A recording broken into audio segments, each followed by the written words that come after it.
Hello, everybody, and welcome to episode 4 of Behind the Chains, the State of UWA edition.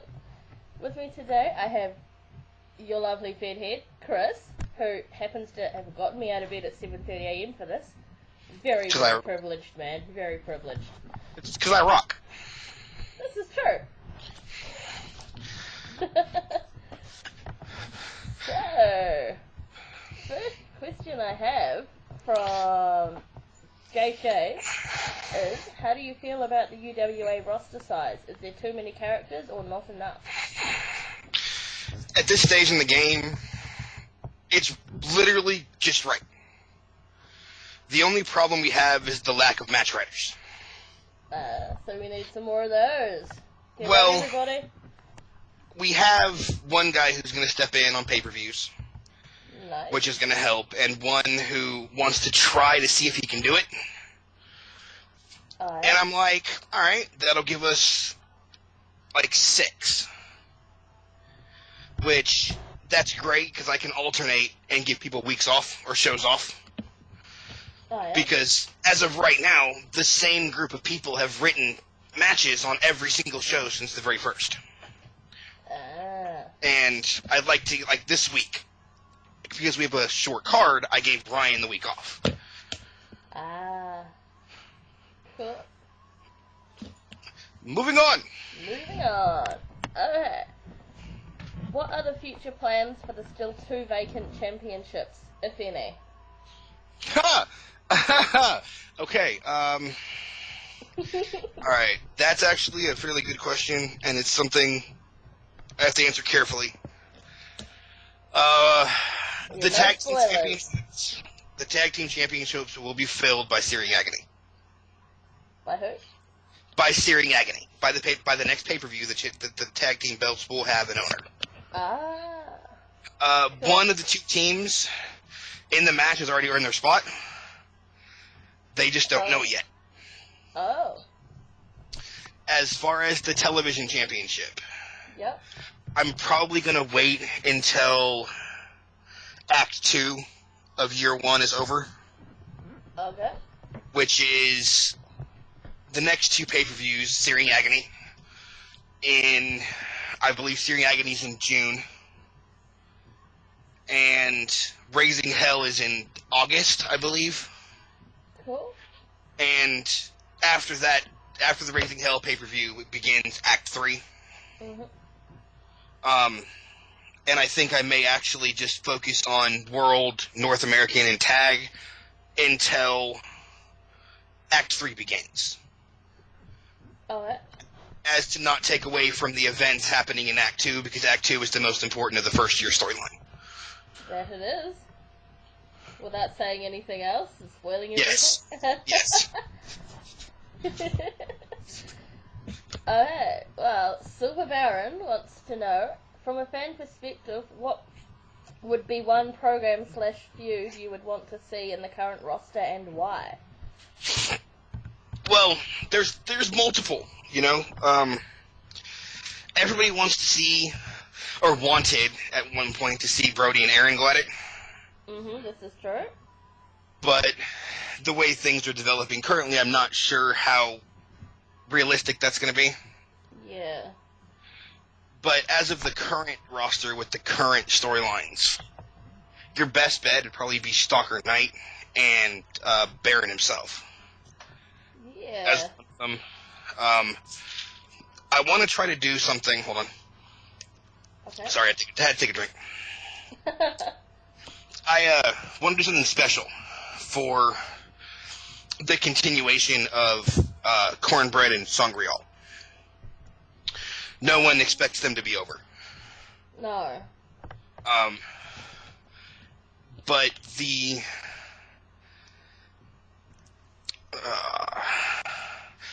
well, I'm not going to give too much away, because it's not like it's not going to be announced on this next show, but the biggest feud, I'm going to build it for quite a while. And our little announcer, our little interviewer here, is actually part of it. Oh. I'm going to try to build a feud around Aaron and Jessica. Ah, cool. based around the events that are coming up, with one side saying, "Where were you when this took place?" and the other side saying, "Why didn't you stop this from happening?" Which Selina will understand what I'm talking about. Yeah, I do. Alright, now we can't go too much because that would give too much away. Anyway, moving on. Stop. Right. Alright.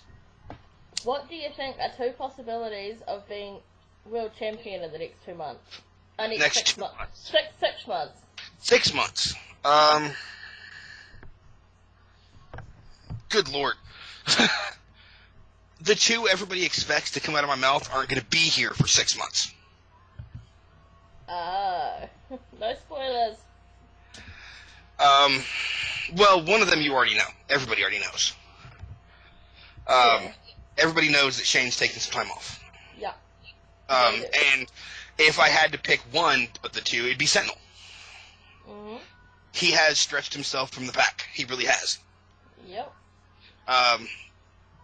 If I had to pick, leaving. well, he's taking a mandatory leave. Yeah. Like, I told him we were talking over lunch last week. Mm. And I told him flat out, I know you. And I know that you're not going to be able to take 6 months. Yep, I know you. I agree. He's not going to be able to stay away. And I told him, that's all fine and good. You're taking at least 4. As in, I'm not going to book you for 4. I don't care if you want to come back next week. You're not coming back until raising hell at the absolute earliest. Sure. Because I know what it feels like to be burnt. Mm. I was burnt when the last group he and I were in together. When that group failed, it failed largely, or equally, because the staff imploded. Mm. Which was me, him, and the bitch who shall remain nameless. The staff imploded because of the friction between 2 of them. And because the 3 of us couldn't agree and couldn't really stop all the hostility and animosity, the group kind of divided. But as equally to this group's demise was how burnt I was. Yeah. I couldn't match write anymore. Oh, really? I couldn't write promos anymore. I couldn't do segments anymore. I was so burnt, I couldn't bring myself to do anything. Oh. And I took a year off. And when I came back with New, was my year. And then Snake went by the wayside. Mm-hmm. And I thought I was done for good until I got the idea for the other guy. The guy who shall remain nameless for at least this podcast. Yeah, because that's going to confuse everyone, isn't it? Well, it's also going to... Yeah. Anyway, back to the original freaking question. The 2 who I think will hold the world title in the next 6 months. Jessica. Really? You and the world champion are very, very, very close, talent-wise. Oh. I could give you a couple of pointers that would push you over the top. Really? I wouldn't have thought Yeah. I was that good. You're a very good storyteller, and that's what's most important. Sure. The only thing I could tell you is when you're doing segments, it's one thing. But when you're doing actual roleplay, like actual promos, stop group playing. Uh-huh. Because group plays tend to end up with a lot of one-liners. Sure. And when you end up with 3 pages of a group play for a promo, you end up with 3.5 to 4 pages of one-liners that the people who judge the matches are going to look at this and go, really? One-liners, the whole promo, really? Yeah, true. And I've seen you write when you write solo, and you're a damn good writer. Oh, thank you. Okay, now, number 2. Okay. Yeah. Alright, looking at the current roster and where everybody's sitting right now, if Kyle could quit falling back on this person is who I say they are because I say they're this person. Yeah. And not, okay, I made a mistake, I'm sorry, let's move the fuck on. Oh, sorry. Oh, we're allowed to swear. It'd be Kyle. But I still agree, he is a really good writer. But as of right now, Vince Jones. He's good too. He kicked Vince my ass Jones. last week. He's going to be very dangerous once he gets comfortable. Yeah. All right, moving on because that took way too freaking long. We're already 17 minutes in. You're all good. Yeah, but that was like a 12-minute answer though. Alright. Name a match/gimmick you want to see in UWA. Also, are you guys taking match suggestions? We will always take match suggestions. I like to have, when I'm running a Fed, at least 3 what I call company original matches.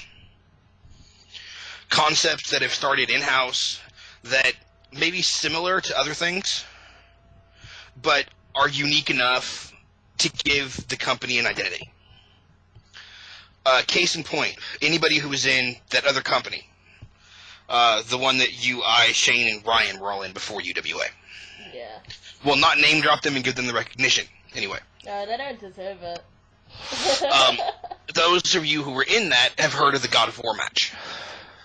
Mm-hmm. It's something that Eric Donovan was in.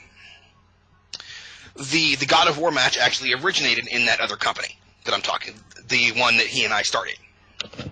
Oh. It was one of 4 matches because we did weekly shows and monthly pay-per-views. And we had every 2 months a match that was specifically designed for each pay-per-view. Oh. There was the God of War for the end of fall, beginning of winter. Oh. There was Sanitarium, which was the end of winter, the beginning of spring. Oh. The Struggle for Supremacy tournament, which was, in essence, what this is you have 12 guys in a tournament-style match all on the same night. Oh. There were no other matches on the Struggle for Supremacy card except the tournament itself. The world champion walks into one of these 12 spots, and it's whoever gets to the finals and wins is world champion. Oh. And then the last one was at the Halloween pay-per-view, which was Stairway to Hell, which is it was this company's take on. Remember, you ever seen the movie Ready to Rumble? No. The old WCW movie? Nope. I haven't seen it.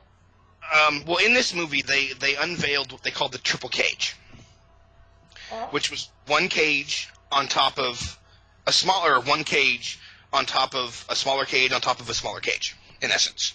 Oh. And the world title was in the top cage, the little tiny top cage. Oh. You stick 2 guys in the actual cage, first one to get to the top and get the title wins. But with our version, we removed the ladder from the second cage, making it to where the entire cage is made of razor mesh. Oh. And the only way to get it from the second cage into the final cage was to grab the opening of the third cage and literally pull yourself into it. Oh. And the opening was razor mesh. Oh. There are weapons everywhere. This match was supposed to be the most brutal match in wrestling, and after writing 2 of them, it lived up to the hype. Ah. This match was absolutely brutal. The first 2 guys in it literally tried to kill each other. But back to the actual question again. Stop doing that.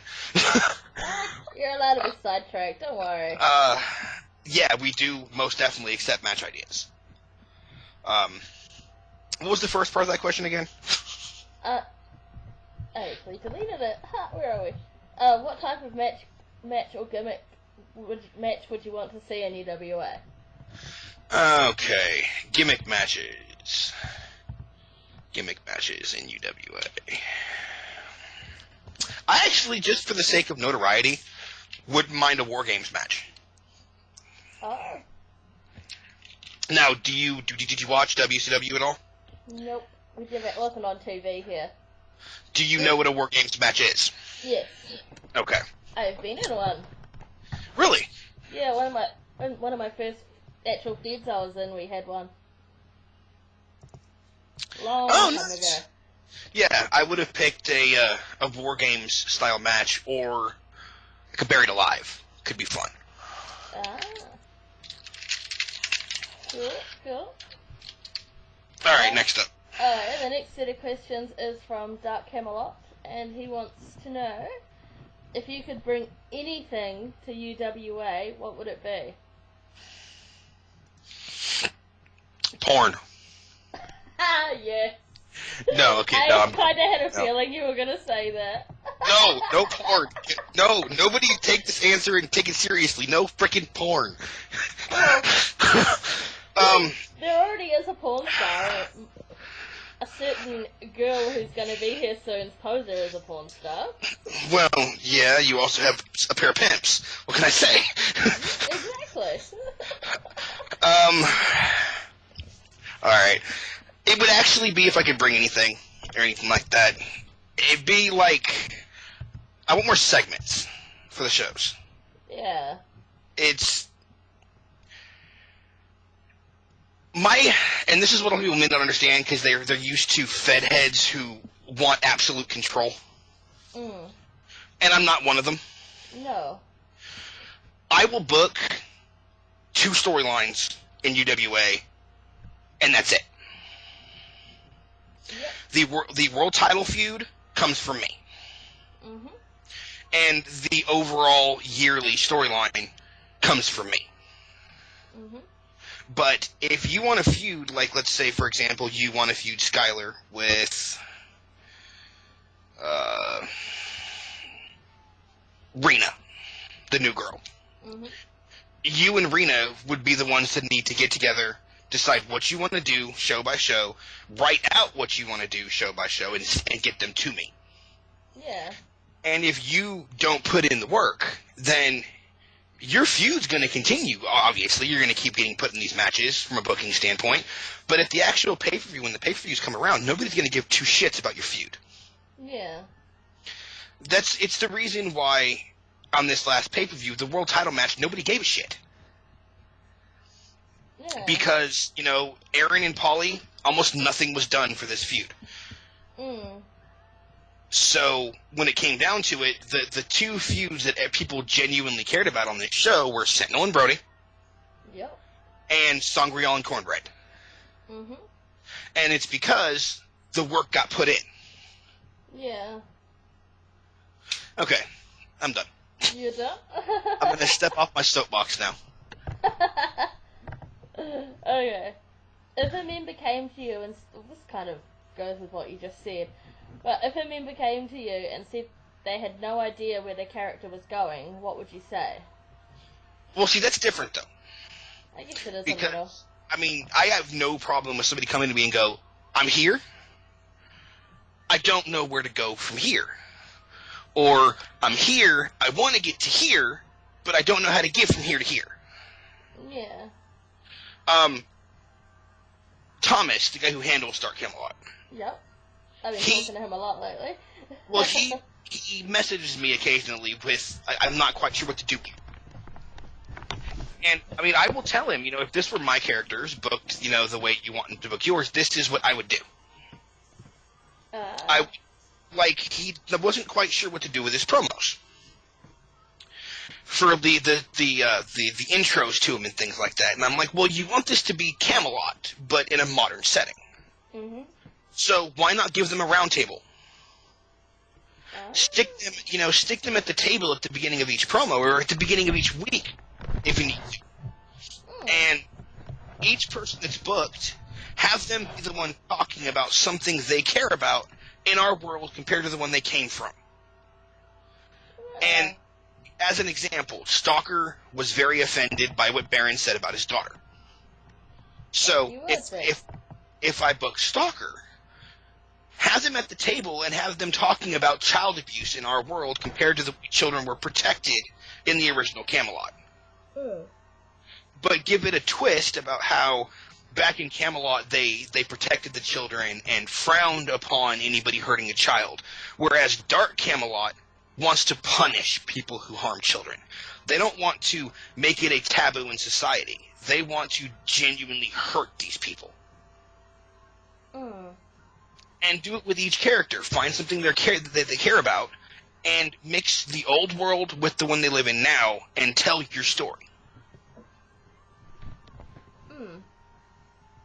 So, I guess the answer in short is I have no problem with somebody coming to me. If you don't quite know what to do with this feud, or you're having trouble getting a roleplay done, or something you wrote just doesn't sound right, feel free to come to me. Yeah, I think I've done it before, haven't I? Yeah, yep. I will give you a genuine, honest opinion about your work.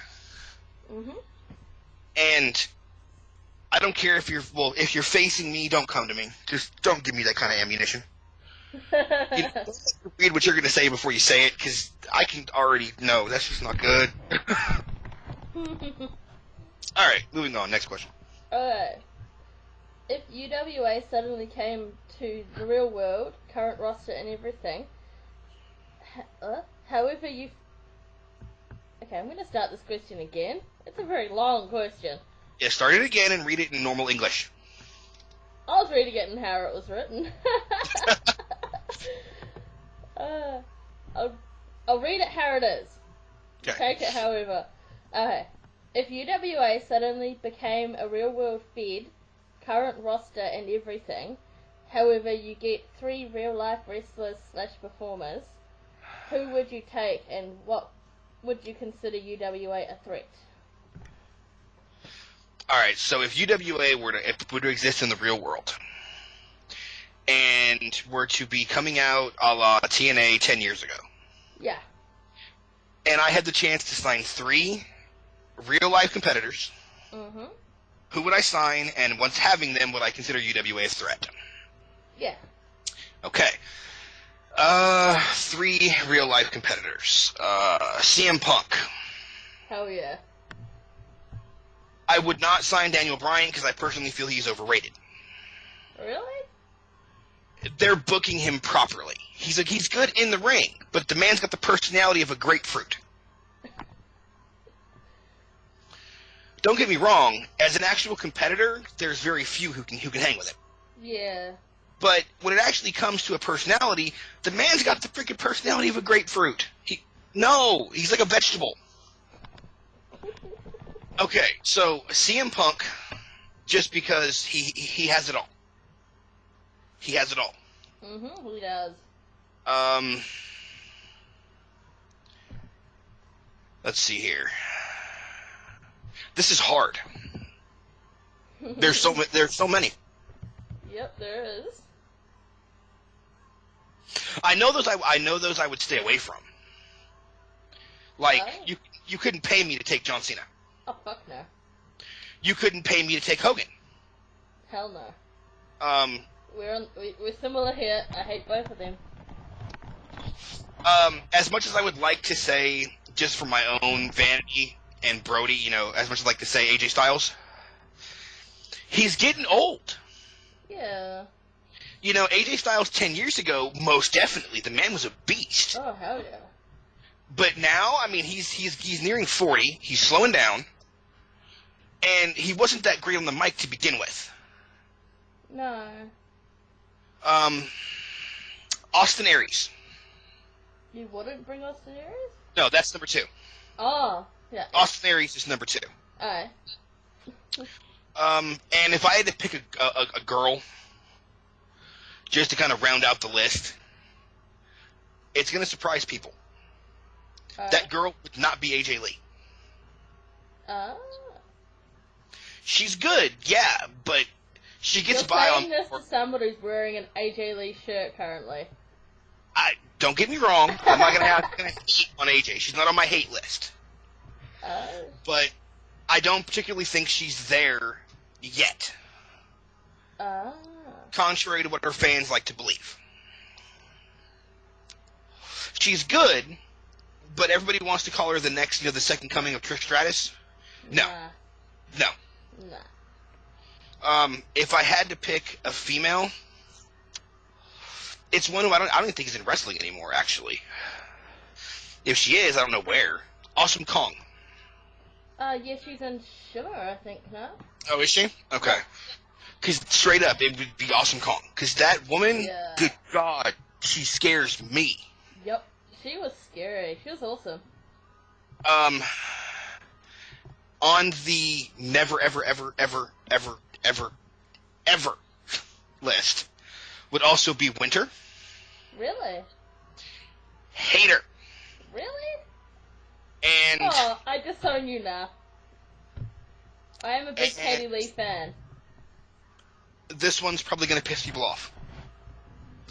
I love him, but he's only so good because of how he was booked in WWE.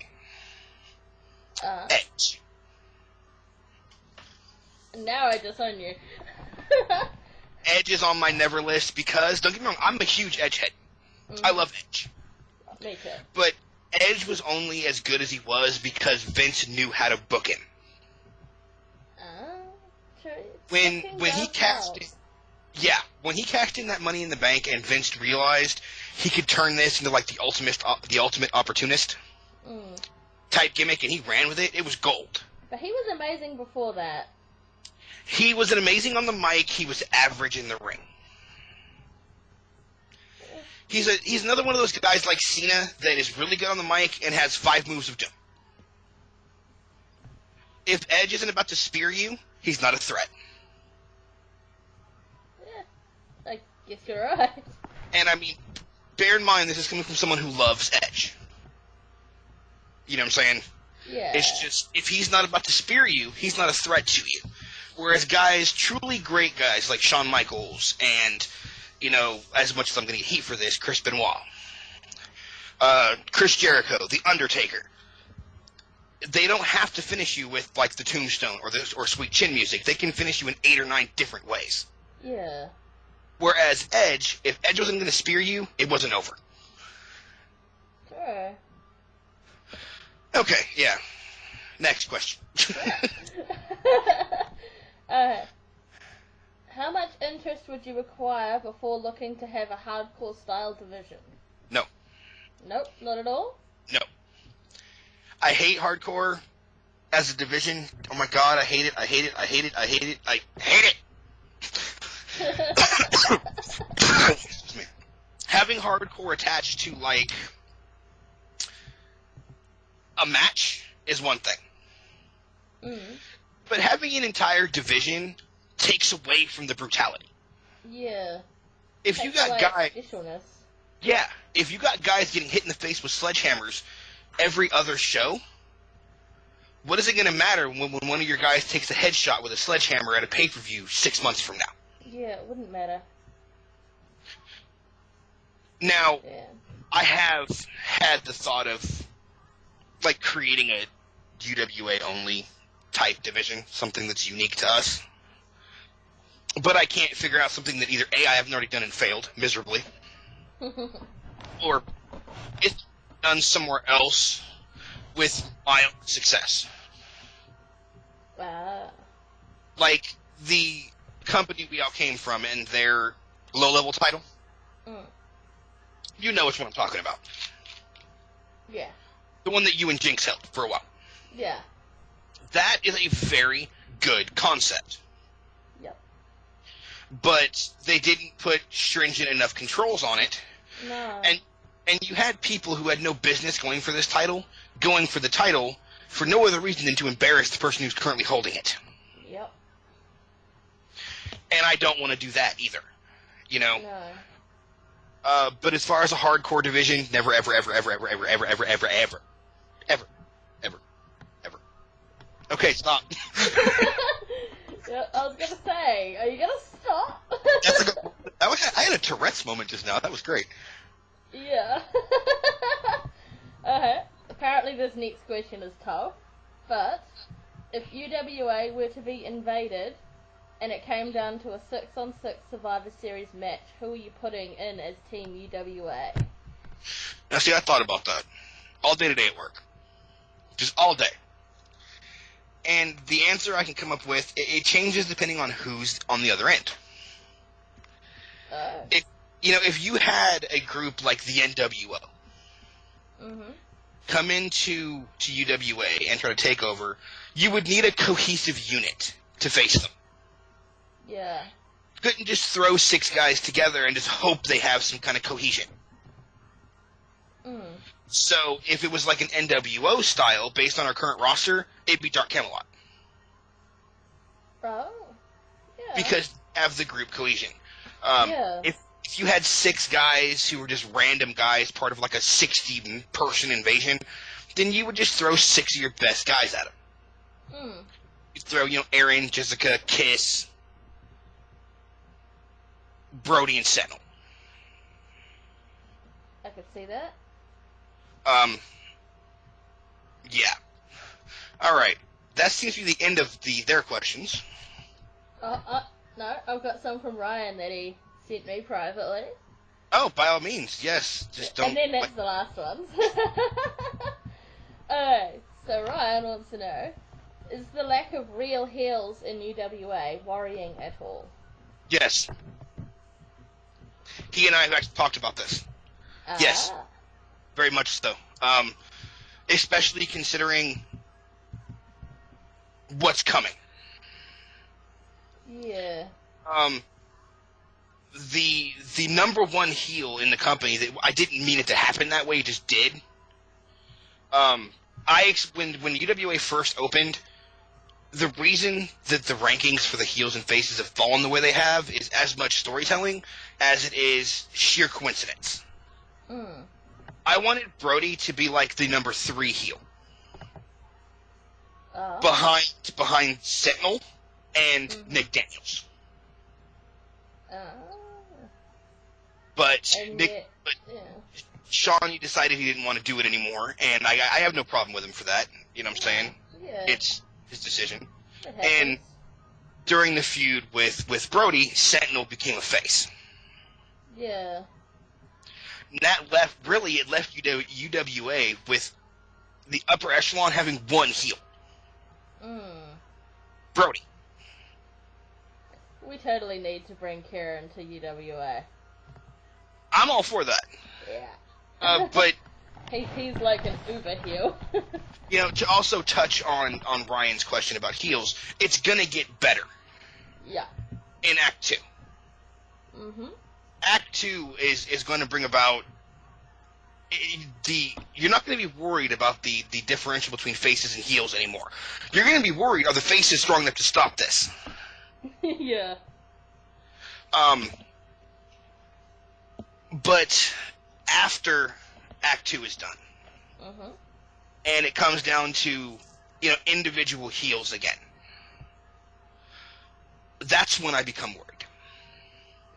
Yeah. Because UWA is going to have one major heel. And he isn't even here yet. You know what I'm saying? Sure, yeah. He's coming in, sure, but nobody who's listening to this podcast depending on... You know what? I don't think we have to be as secretive, Selina. Based on how long it takes T to upload these, the show may be up by the time this goes up. Possible. Yeah. I just thought about that. So you know what? I'm going to stop being secretive as far as at least this next show. The only heels we're really going to have after the end of Act 2 is going to be Joshua, Maiko, and that's it. Yeah. I was planning on maybe making Skylar and Craven heel. I don't know if I told you that or not, but... You hadn't, but you painted yourself into a bit of a corner, though. I have. Because Skylar needs to go whatever way the Sin City Knights go. That's true. And if the Sin City Knights go face, Skylar goes face, and to be honest, as much as you and Ryan are looking forward to getting these two back together, yep, I'm more looking forward to them feuding with each other. That would be cool. Like, I want... Somehow. Like, this woman is running from this guy. She's running for a reason. Mm-hmm. And the best moment in a feud is that moment when the face realizes, I'm tired of running. And turns around and pops their pursuer in the mouth. We kind of already have him finding her written. We're planning on doing it next week. I may alter my theory once I see them together. At this point, it's just been the her... roleplay we've done. Alright. Okay, at this point, it's just been her seeing him and her reaction to seeing him. Yeah. But the chemistry they have together may be something that it'd be better to run them together. Yeah. You see what I'm saying? Alright, what's Ryan's next question? Okay. Are there any gimmicks like Stairway to Hell, Hangman's Horror War games that you won't do? Are there any gimmick matches I won't do? Bra and panty matches. Oh, no. But I thought Bray would want to see Jessica in her bra and panties. Oh wait, he's already seen that. Brody's seen her in less. I know. And I don't think he's going to be able to get that image out of his head. No, never. It's going to haunt him. Yep. Just like certain things that they did and certain things they shared are probably going to haunt her. Mm-hmm. But the type of females that were in WWE and TNA during the whole lingerie matches, bra and panty matches, pudding matches, they had a pudding match for fuck's sake. Yeah, what the hell? But the type of women that do these things and the competitors that are in UWA are two different types of people. Yeah. I can't imagine anyone like Paige, even nowadays, doing it. Well, I can't imagine Aaron or Jessica taking part in a bra and panty match. Oh, hell no. You know? Now, as far as the, more brutal style of matches, I've already said I'd like to do a War Games match. Yep. I'd like to do a Buried Alive match. I won't do an Inferno match just because, contrary to what WWE says, it looks too dangerous in reality. Yeah. You know what I'm saying? I'm not going to risk a Mun saying I burned their character alive. Mm. You know what I'm saying? Yeah. I will not have relationships dominate UWA. No.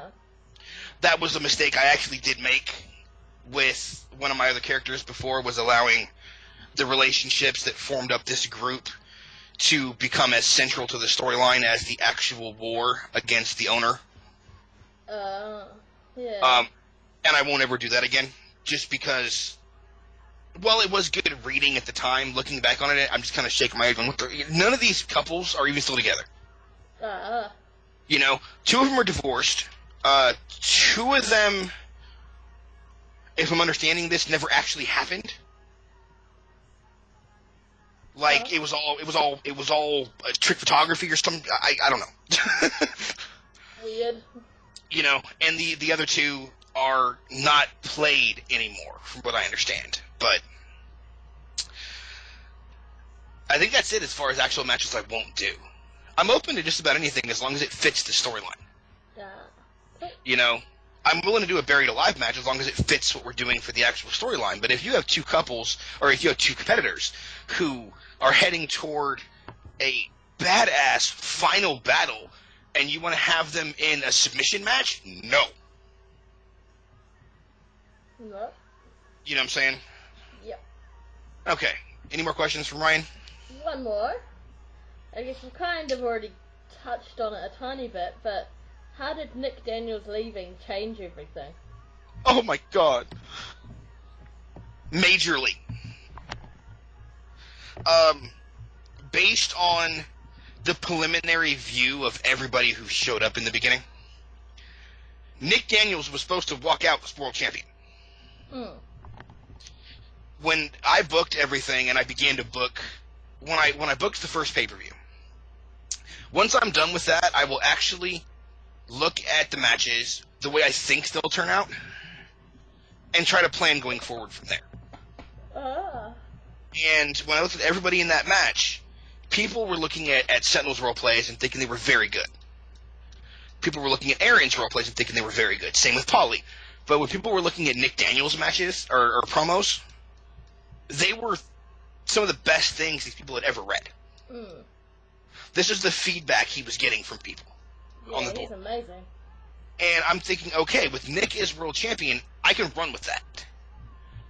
And I planned the entire month of, what was it, January? February, I think. Well, the month after. Yeah. The original pay-per-view. I actually had an entire storyline mapped out around Brody and Aaron feuding. Jessica and Brody doing what they were doing. And Sentinel trying to overthrow Nick Daniels. But when Nick had to leave for whatever reason, I had to alter those plans. Yeah. And thus we got Sentinel sliding into a match with Brody. Mm-hmm. Aaron sliding into a title defense with Paulie. Mm-hmm. And Jessica and Brody's storyline moved up by a whole pay-per-view. Yeah. Which I'm okay with now, looking back on how it all turned out. Mm. You know, it opened up a lot of stuff that's coming that's going to shock a lot of people. Mm-hmm. What happens, Sure. or that ain't going to be secretive anymore, what happened to Brody on this show, people are going to read that and freak out. Mm-hmm. Because, you know, people wanted to talk about how dark and vicious and just absolutely psychotic crazy Dark Camelot was. Well, now you've met the children. Mm-hmm. And the children, Dark Camelot's crazy, the children are psychotic. Yep. And it shows. Mm-hmm. So I did have to alter it a lot, but to be honest, I'm happy I did. Yeah. Because the fact that we had to do Brody and Jessica's storyline so quickly, and actually, to me, it made it more believable. Mm. You know, they're not going to stretch this out. It's not going to take them all this time for her to realize he's in love with her. Mm. You know what I'm saying? Yeah. For someone who's never been in love before to be with someone as exotic, as beautiful and sexy as Jessica is, it's not going to take him long to fall in love. Oh, hell no. And when he did, he fell hard.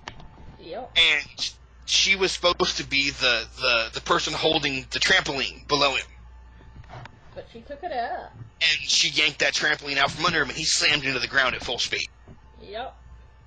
All right, did Ryan have any other questions? Nope, that's it. All right, I have one here from, I think his name's Chris, actually.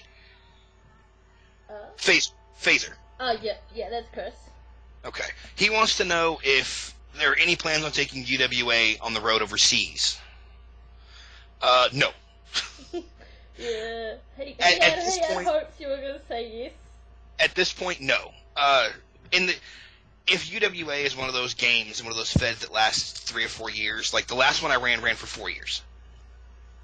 Oh. And if this is one that's like that, then by all means, at some point we're going to go overseas. But as of right now, I've realized all of the shows that we have had so far central around the west coast of the U.S. That's where UWA is going to be stationed, I've decided. Their base of operations is going to be in, like, Oregon or something. Oh, yeah? And it's because being a indie-level group at this point, they're not going to venture very far from home. True. And when we get to a point where it's logical in the storyline for UWA to get its own channel for promos, and on television for the shows, and on actual pay-per-view for the pay-per-views, then we'll go into a countrywide rotation. And once we get into the countrywide rotation, we'll slowly go up into Canada.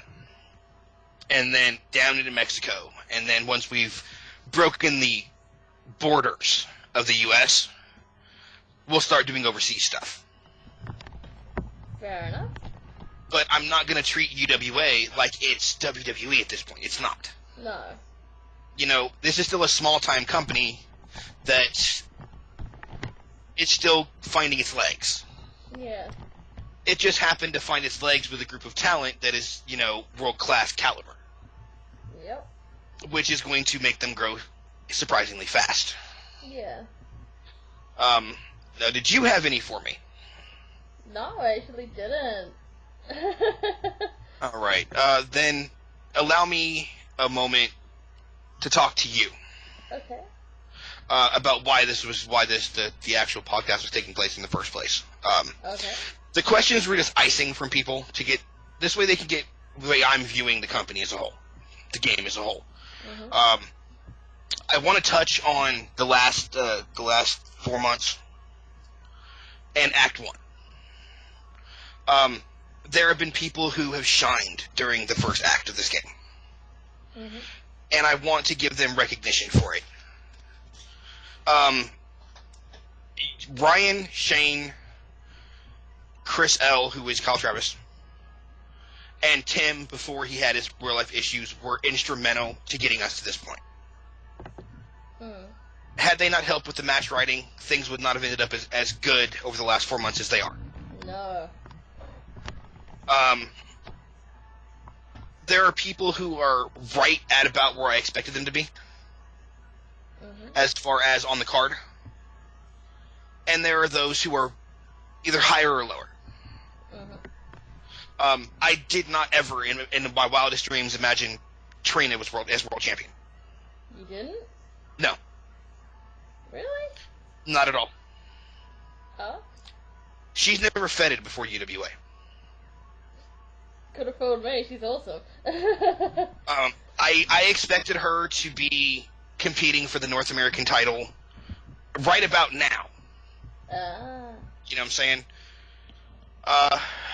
I did not expect at all her to be in the position she's in. And I'm glad she is. Me too. I did not expect Ryan. I expected Ryan's cornbread to be lower. Oh. And Kiss to be higher. They flip-flopped. Yeah. But I think that's because the level of talent that's, and I'm not trying to down Sangreal at all, but the amount of talent that's been thrown at Kiss is more varied than what Cornbread has had to deal with. With Cornbread, Ryan gets to focus on one handler for the most part. Yeah. Whereas with Kiss, he's facing, Dark Camelot more than once. The Sin City Knights. It's everybody is being thrown at Kiss. Yeah. Which is why I'm going to be doing in the future what I'm going to be doing for Ryan. With Kiss, I want to reward Ryan and Kiss for just hanging in like he has. Ryan has taken his lumps with Kiss that I did not expect him to take. And to be honest, when I read some of these outcomes and I wrote some of these matches and shows, I did not expect Ryan to take them as well as he did. Ryan has been the biggest team player in UWA right now. I agree. Ryan has taken some for the team in these feuds to build these matches and has done it with a smile on his face. If I didn't like Ryan before this, I do now. He's a very likable fella. I always thought Ryan was a cool cat, but now Ryan's an awesome dude. He is. And he's going to be rewarded for that. And I don't look on it as I'm showing favoritism to Ryan because I wouldn't put him in a position he didn't deserve to be in. You know what I'm saying? If I want to reward someone who I know can't win the world title, I'm not going to force the world title upon them because it's fake, and I'm showing favoritism. But in Ryan's case, he's most definitely going to get some tag team title shots. Oh, yeah. You know what I'm saying? He's most definitely going to be written into this group storyline. Um, and real quick, before I go back on to touching on to certain people, I want to let you and the Fed as a whole know what I've decided to do. Okay. I had, when I was reading when I was reading the pay-per-view, it's when I got the Act 1 thing in my head. And I decided I'm going to split the storyline for UWA into acts per year. Anybody can be involved in the storyline for the overall company. The storyline for the overall company has nothing to do with your personal feuds. It has to do with the overall main story arc of the company itself.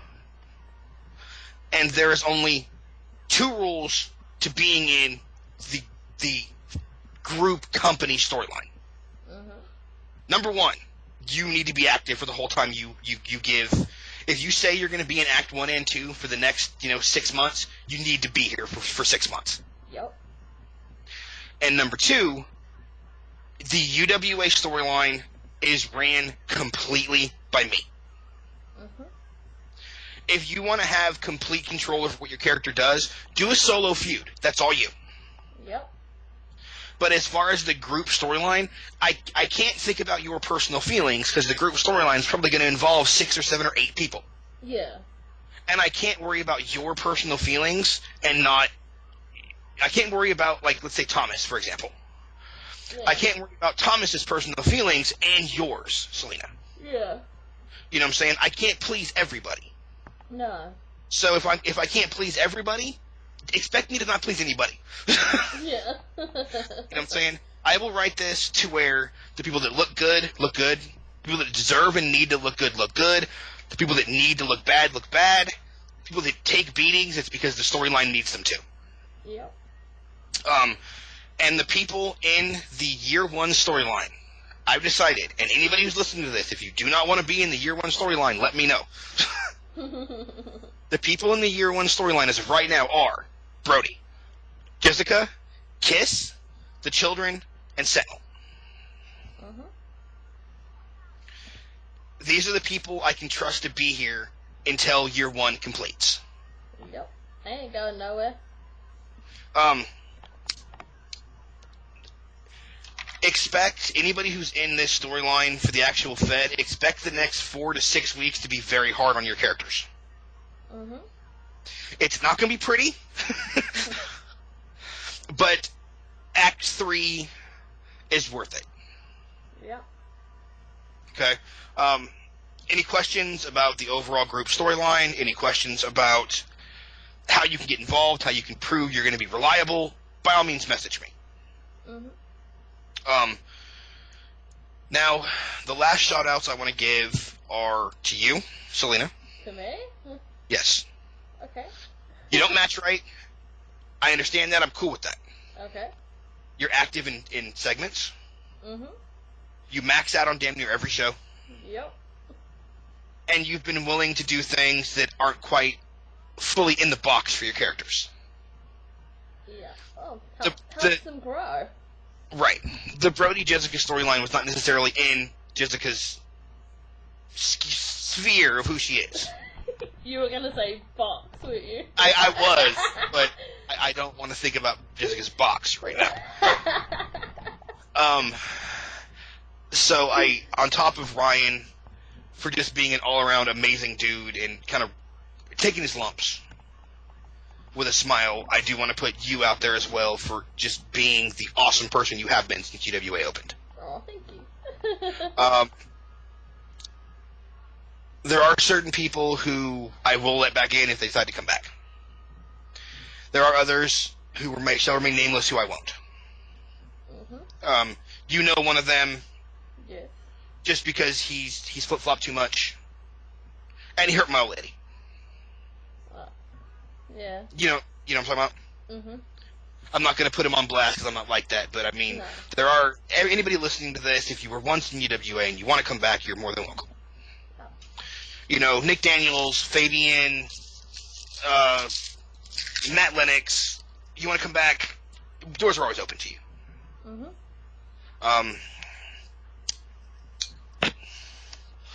Let's see here. Who else do I want to... Vince Jones is going to be big, I think. I've said that already. You did.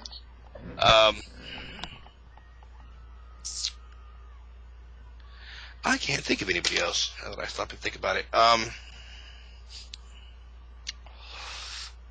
Dark Camelot is given the room to grow. Mm-hmm. It's probably going to have by the time it comes around to year 2,